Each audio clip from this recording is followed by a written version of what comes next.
sopp nga sopp alxuraan jàppal ni yàlla moo fi yónni kenn ci ndawi alxuraan yi ngir mu ñëw ànd ak sénégalais ngir taxaw la ngir yàlla alxuraan loolu moom jàpp ko na lu wér la yàlla na yàlla barkeel ñi ngi ci tuub baax. asalaamaaleykum wa rahmatullah mbokk yi maa ngi leen nuyu baax di leen siyaare tey nag daa am aw tiis woo xam ne daa dal si sunu kaw ñun njabootu alxuraan yëpp muy jëmm ji ñu dugaloon muy Serigne Omar Diop nga xam ne daa tawatoon tawat bi yàgg tawat ji yegg ci 7 ans mu tëdd bi yàlla dogalee tamit mu yegg si sunuy loxo ñu defoon ci vidéo ngir sénégalais yi jàppale ko ngir mu mën a faju dañ ko doon dajalewoon nag matoon na ba ñu doon ko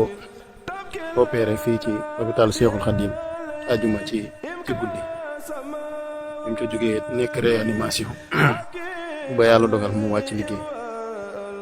ñu ngi koy masaw ay mbokkam bu baax a baax a baax waaye di sant sénégalais yëpp ci seen taxawaay ci jëmmam jooju ñaan képp gis na vidéo bi rek mu ñaanal ko ngir yàlla ak alxuraan karim ñaan képp ko gis rek na ko ñaanal dëgg fa yàlla métti na lool waaye nag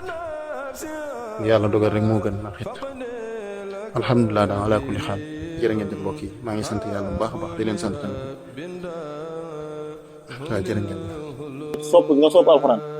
jàppal ni yàlla moo fi yónni kenn ci ndawi alxuraan yi ngir mu ñëw ànd ak sénégalais ngir taxaw la ngir yàlla alxuraan loolu moom jàpp ko na lu wér la yàlla na yàlla barkeel ñi ngi ci tuub baax. asalaamaaleykum mbokk maanaam fi mu toll nii góor gi soo doon wax li nga gën a bëggaat ci sa àdduna nii lan nga ma wax li nga gën a bëggaat ci sa àdduna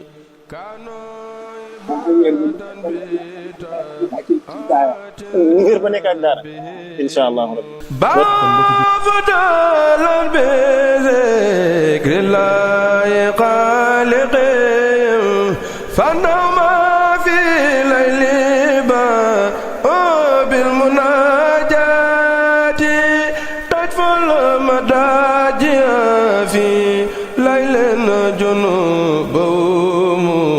ناسنا سلمى ولي لا